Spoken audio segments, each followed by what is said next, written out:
Mike's on Mike, a conversation about politics, government, and Jacksonville, with 50-year opinion leaders Mike Hightower, Mike Tolbert, and award-winning broadcaster and longtime political observer Mike Miller. I'm Mike's on Mike producer Scott Westerman, and this week we encore a broadcast with special guest Bryan Moll, CEO of Gateway Jax, the team that is planning to transform much of downtown. Especially now, as our leaders consider the budget process that underpins our city's future, we thought it was important to revisit one project that will truly impact that future. Enjoy. In a Mike's on Mike podcast almost 2 years ago now, our guest was then Downtown Investment Authority CEO Lori Boyer. Now, much of that conversation was about downtown investment and seeming to be cursed by what we call pretty renderings and no shovels going into any dirt. But since then, a lot has changed in the development of downtown. Compared to the years before, it seems like new projects are riding a rocket. And speaking of rockets, today our guest is Bryan Moll, who's the energetic developer who's supplying much of the fuel for this rocket. Bryan is the CEO of Gateway Jax, which is sponsored by JWB Real Estate Capital and DLP Capital. Gateway Jax has over 25 city blocks and more than $2 billion in projects underway or planned. Bryan, great to meet you. Great to have you on the program. Thanks for joining us on Mike's on Mike. Yeah, that's $2 billion. That's right. With a B. Yeah, it's a pretty ambitious project. But yeah, thank you very much for having me. Welcome to have you. Good to have you. Mr. Tolbert, kick it off as usual. Bryan, again, thank you so much for joining us today. And I read that your passion for building cities began as a boy with Legos. And Gateway Jax, for a lot of people who don't know this, is not your first rodeo. Before you arrived in Jacksonville, you were responsible for two major urban changing developments. The one first was in Washington, outside Washington, D.C., which is National Landing. And the second, a lot of us know about it, which is Water Street, Tampa. What brought you to Jacksonville, and what made you think you could have some of that same success in this city? Yeah, you're right about the Legos. I loved, even before Legos, I think I was playing with like Lincoln Logs. Have you gone to Legoland? I have. Okay. It's a little overwhelming, to be honest, but it's pretty cool. Yeah, so I've always had a love for the built environment, and I think maybe by some luck, some good friendships and maybe some skill along the way, was able to get involved with a real estate developer that did so basically what we're doing today, which is primarily a development-based real estate investment company that received a lot of its capital from a private equity fund, which is essentially what we're doing in Jacksonville today. So I cut my teeth in Washington, my first time around in Washington, actually, D.C., doing slightly smaller scale projects, definitely not $2 billion worth of real estate at one time.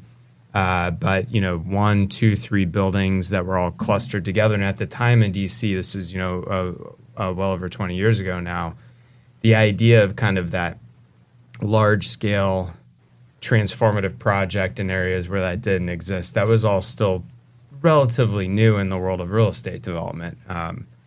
In cities, of course, that was you were seeing a lot of that in the suburbs with shopping malls and in big apartment complexes. But the idea of going into the city, into a downtown, and putting all of that kind of investment in scale, at the time there were a lot of people that felt that was pretty risky, and so that's where I started working on primarily multifamily buildings and a hotel, but almost every building I worked on had ground floor retail in it. So I learned very early on the complexities and nuances of ground floor retail. And anyway, I'm getting sidetracked from the question, but I think just suffice to say that I've always known in my heart that doing these urban revitalizations was something I was just very passionate. I always wanted to do, regardless of where it was or who it was for. And so I went from Washington to Tampa my first go around in Washington, I went to Tampa. I was lucky enough to head up the development of Water Street, Tampa. I was there for a few years, and then I was recruited to go back to the company that I was with, JBG Smith. They had become a publicly traded company. They were a private equity-based real estate company, and they became a publicly traded REIT, real estate investment trust. And they had just been awarded the Amazon HQ too. So I had another fantastic opportunity to go back, and that project was just as ambitious. And both projects have elements that are still open or are now going on to future phases. And so it's pretty exciting to go back to both of those places and see how well they're doing. When I was in DC, I had we all had the misfortune of COVID, and that really changed things in DC.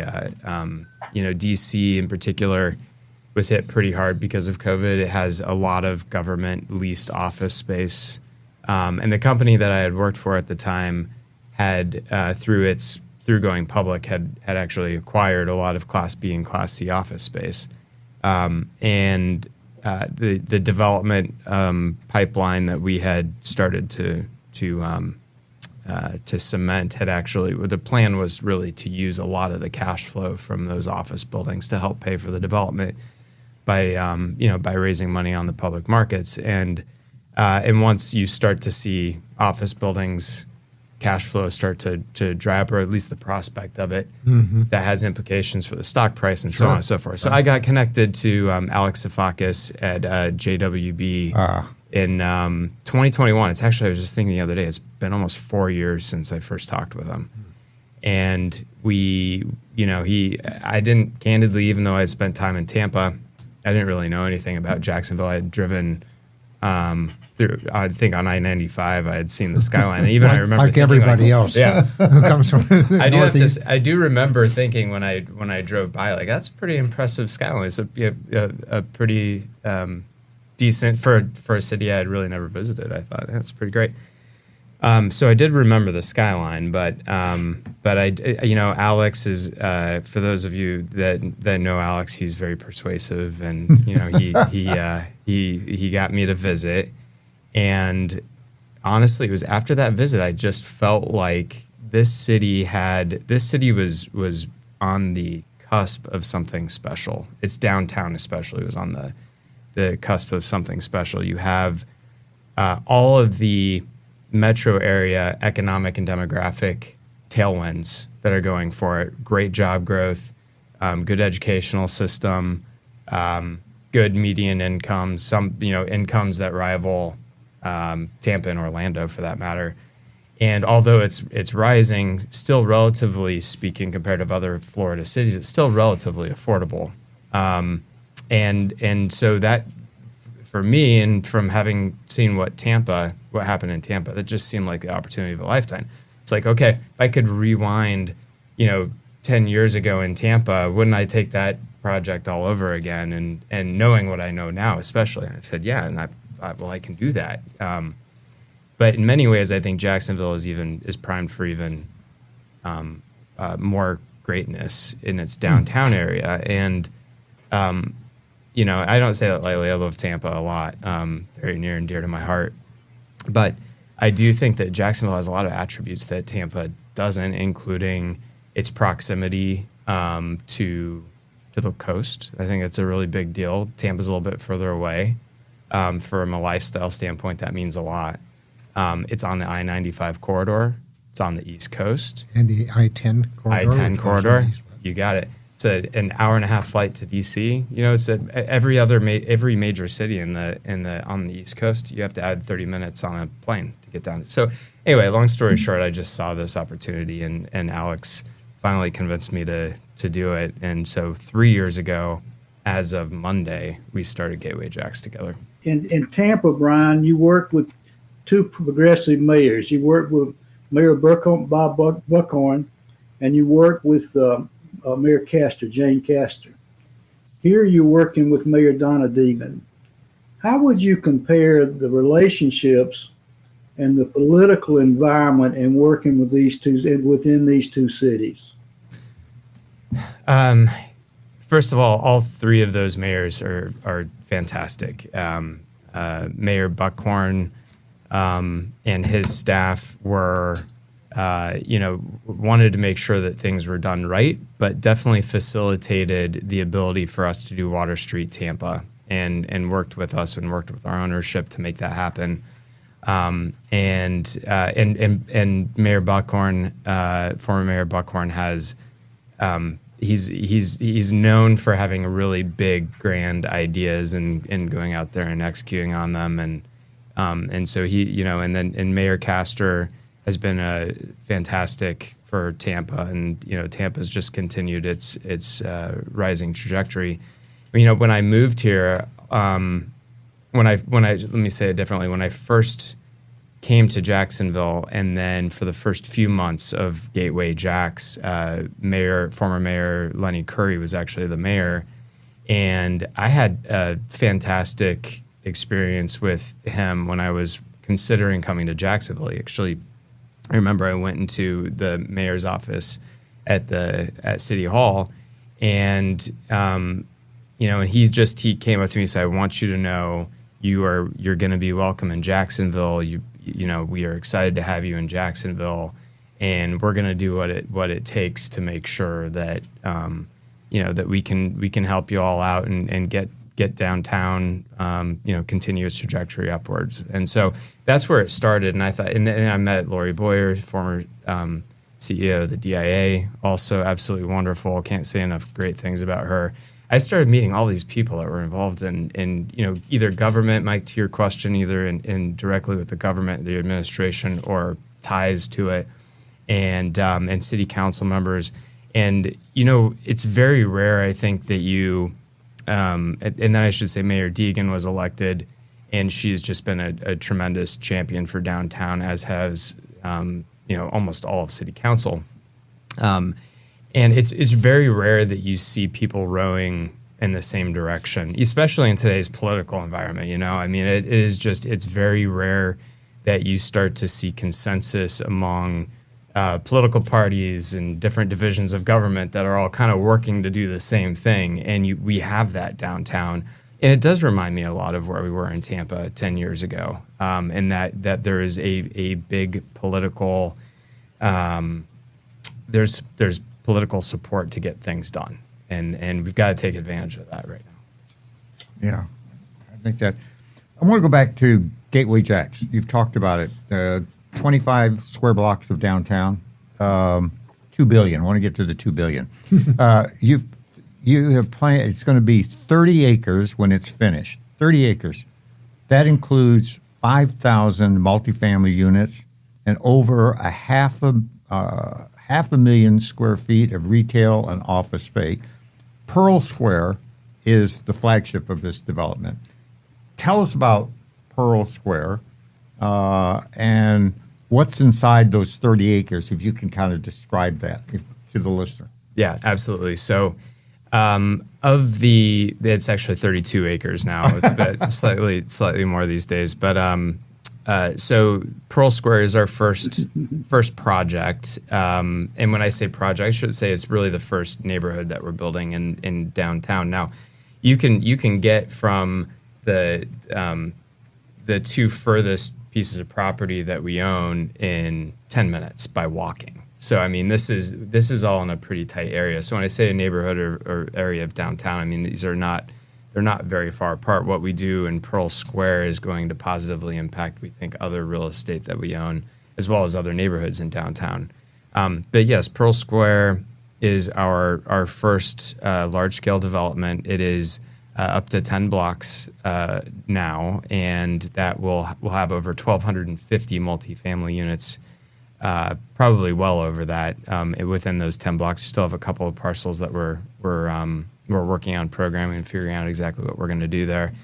But we'll have a boutique hotel. We're partnering with a group called Indigo Road out of Charleston, and a guy named Steve Palmer, who owns Oku Restaurant in Jax Beach, and he owns and manages a number of hotels and restaurants all throughout the Southeast. So they're coming on board to manage the boutique hotel, 110 keys.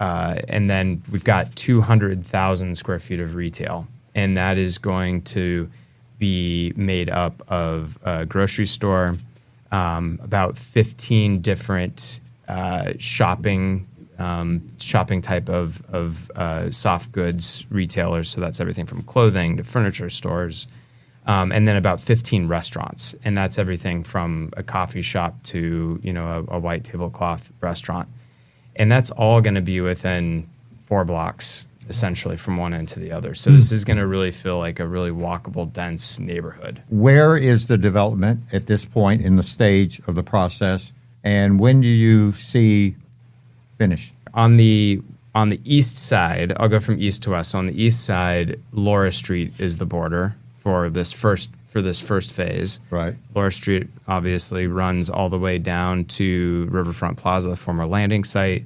And that's where our grocery is going to be located, on Laura and Beaver Street. Oh. And so that will anchor that side of the development. And alongside of that, we're going to build 250 apartments. Hopefully within the next, I would say, week or two, maybe we'll be able to unveil all the renderings for that and announce the grocery store. Good. Wow. So that's on the east side of the site. On the west side, it's the far west boundary is Clay Street. But if you go 1 block just to the east of Clay, it's Pearl. And Pearl Street, for those of you that know, it's a historic street. Is actually called Pine, I think, originally, and then was renamed to Pearl. And it goes all the way up through Springfield and further north, and then it dead ends into the St. John's near the Symphony, or the Performing Arts Center. So it's a great street, and when we started acquiring sites in that area of downtown, we ended up getting a handful of sites all next to each other, and I immediately called up, my old the band, called up the band, or whatever that saying is, when you've worked with them before and you trust them. And so I called up a lot of the same people that I had worked with before and said, hey, we've got a lot of real estate here. What would you all do with it? And everyone sort of just coalesced around Pearl Street and said, this really wants to be it. It's close to the City Hall. It's close to the urban core. You've got a ton of historic, really beautiful bones and old buildings in that area, great infrastructure, and that's something we can work with. So that's really where we've been focused. So we're under construction. We started construction in October of last year on our first building. So you've turned shovels. We have turned shovels. There you go. And by the way, this is an aside, that is such a monumentous feeling and just achievement. Really, it's you just want to pop some champagne when that first shovel goes into the ground, because it's not only just a great feeling, but we've got 20 employees now at Gateway Jax. Will probably be growing over the next several years, but they are hard workers. They are fantastic, and by the way, a much larger group of consultants that have helped us get to this point, consultants and contractors, and it is so refreshing to see a project start, because you live in these world of renderings and numbers, and to go see like a piece of brick or or a hammer, or just something as dumb as that, I guess. It really makes you feel great. So we got started in October with our first project. We started our second project in May, and we'll be starting our third project next month in September. Then another one the month after that in October, and then likely our 22-story high-rise by the very end of the year. And then next year we'll have another 3 projects, including that hotel that I mentioned, start construction. So it's even if you go up there today, it looks like a totally different area. One of our the first project that we started is already topped out. It's at 7 stories, and the other project that we are building is about a block away from that. And that building will be 7 stories as well. It'll have 275 units, and that's now just coming out of the ground. So it's pretty cool. Unbelievable. Tampa received a lot of praise. A lot of people couldn't wait for it to happen. But there were critics who also came about, and some of the critics had commented about the expense of living in those areas that you had developed, because they needed more affordable housing in order to be service employees for many of those restaurants, hotels, and other things that you developed. How do we get past that? How do you get over that? And are we going to have the same issue here in Jacksonville where people are going to love it, but the employers are going to say, where am I going to live? I think it's a great question. I've always been, and I think a majority of economists would agree with this, that housing costs are generally tied to supply and demand. Sure. And that's the case with a lot of goods, but in housing, it's especially true.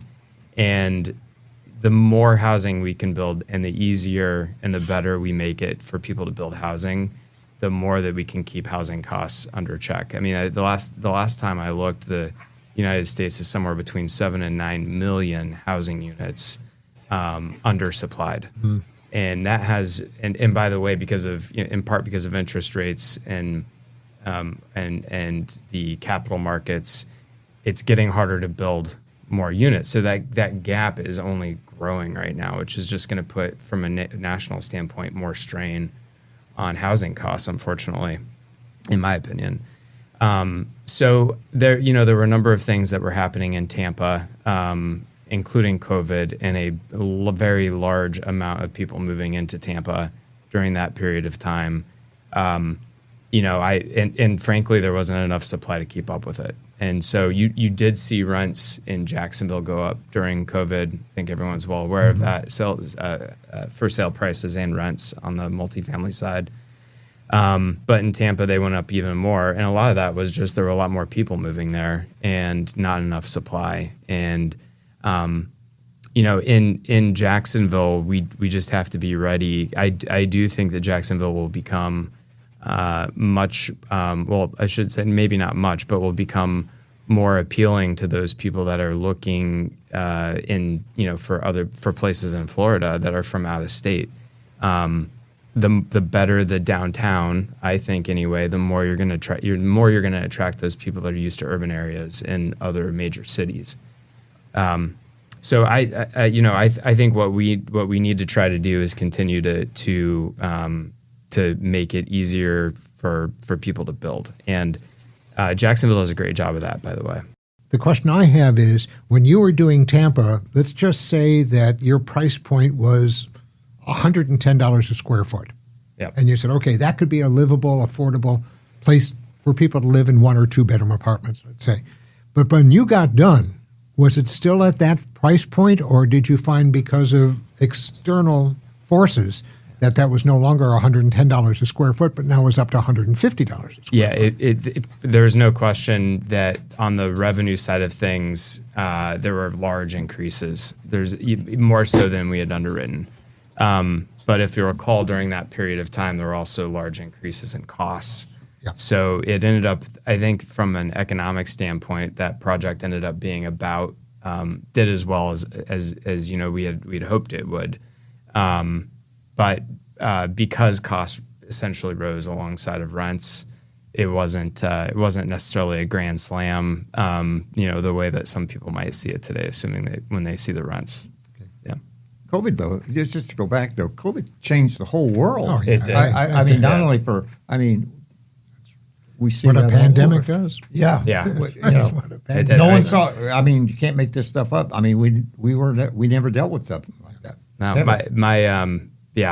we all have these stories, but my husband and I, 2 days, I think, after they shut down the federal government, my husband and I jumped in one of our cars. We were living in D.C. in an apartment at the time, and hopped in one of our cars, and we drove 13 straight hours, and stopped at a couple of rest stops and didn't touch anything because you didn't know or whatever at the time. But 13 straight hours down to Tampa. And I'm pretty sure that's actually when I saw the Jacksonville skyline.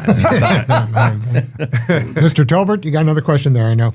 Bryan, recently the city council approved a land swap with Gateway that gave Gateway Jax 1 acre of prime real estate land at Riverfront Plaza.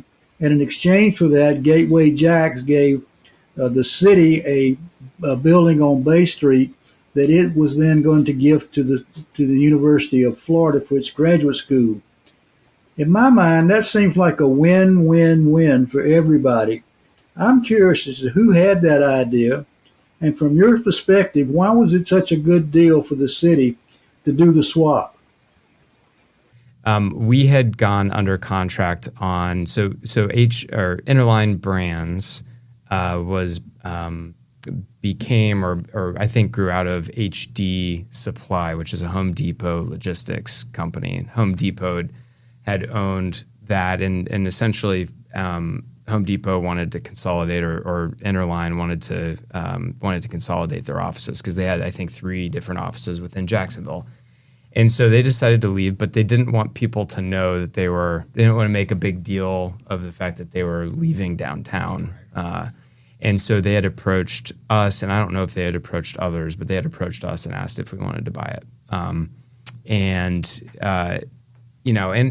by the way, because it was an off-market deal and they wanted to be, a relatively sure thing. And by the way, you couldn't close on it for about a year. So there are a lot of things that were, that made it kind of complicated. So we ended up buying it, or putting it under contract, I would say. And the other thing is we knew that UF might locate near there. So that was, but we thought even if UF ends up relocating near the stadium, it's still a really great buy, and downtown is going to be growing, and we thought it would be a good opportunity. So we ended up putting it under contract. And ended up buying it about 8 months later. A few months after that, UF announces they're going to go to La Villa, and and they actually reached out to us. UF reached out to us to start and said, "Hey, would you be interested in leasing your building? It's 40,000 square feet. Seems like a great building." And it is, by the way. That thing's built like a tank, and Interline had just renovated it. So I mean, it's a great building. And we said, yeah, absolutely, we'll rent it to you. And they said it's probably just going to be short term until we get our new buildings built. So we said, yeah, short term, we'll give you a below market rate to rent it from us. Well, we didn't hear anything for a little while, and then we got a call from the city, and the city said that they wanted to buy it from us, and or they wanted to own it so they could give it to UF, but they didn't want to, they don't have to pay money for it. Right. So that was where we came up with the idea of the swap. And the city provided a number of sites that they thought would work.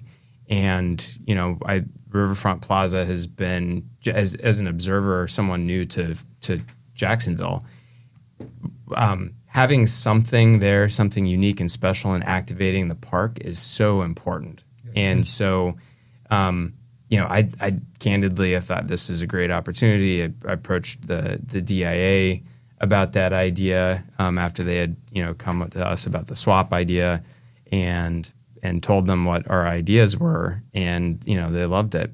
But they said we got to make sure the numbers work. So we had appraisals done, and it turns out the appraisals checked out. So I'll just leave that whole conversation with one thing really quickly. We're in talks with a 5-star hotel. Probably end up doing 150 or so hotel units on that, and then probably somewhere in the neighborhood of 60 to 70 condo units with it. What drives Bryan Moll? Why do you think you can do something of this magnitude? With all due respect, the 3 Mikes have seen other people come in here with the same drive and have failed. I don't mean that to be negative to them. You've been very generous about the way you're there, but I understand risk. Yeah. But I tell us about what drives you, and if you do, I want to know the lotto numbers. I would lotto numbers. That's funny. I would just say you mentioned it. It's not my first rodeo. Okay. I started out doing small mixed use projects, and I've learned a lot, and I've grown from there. And like I said, I think this has why I ended up in Jacksonville, why I feel so confident about doing this, and why we've already scored a number of wins. Yeah. Is a little bit of luck and a little bit of skill, and I think you have to have both to be successful in real estate development. Got great capital partners. Shout out to JWB Real Estate Capital, DLP Capital. They've been fantastic. And honestly, great political environment, just great overall environment. And that doesn't mean there are detractors out there. There are people that will say, well, I'll see it when I believe it. And, they've gotten a little quieter now that we have 2 buildings under construction. But I'm used to that because I've heard that my entire career with these projects. All right. Anyhow, that's going to do it for us for this week. And by the way, thank you, first of all, for joining us. But we also want to let you know that we are going to be taking a bit of a break. Mike's on Mike is going to be taking a few weeks off. We're going to get our heads back together again.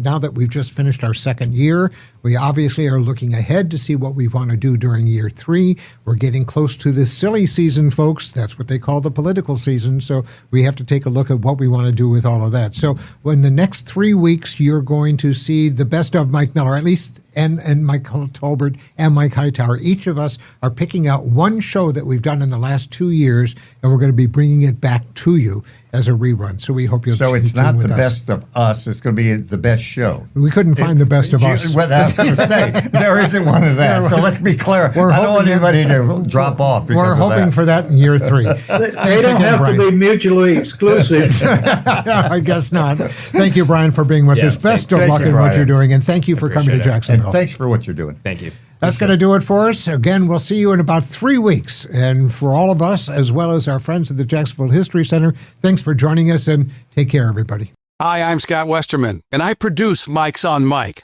with a special thank you to listeners like you who support the program through your contributions to the Jacksonville History Center. 2 years ago, Dr. Alan Bliss and his team generously agreed to aggregate gifts from listeners like you to help pay for the production and distribution of Mike's on Mike. When you specify Mike's on Mike with your donation to the History Center, your support makes these programs possible. And you're engaging in a relationship with the premier organization that celebrates the rich history of our hometown. If you enjoy these weekly conversations, consider a contribution to the Jacksonville History Center at jaxhistory.org. Say it's for Mike's on Mike. And if you're already a Mike's on Mike supporter, thank you. Mike's on Mike with Mike Tolbert, Mike Hightower, and Mike Miller can be found on your favorite podcasting platform, Facebook, and YouTube. Visit the website at mikesonmike.com. Join us next time for more conversation with Mike's on Mike.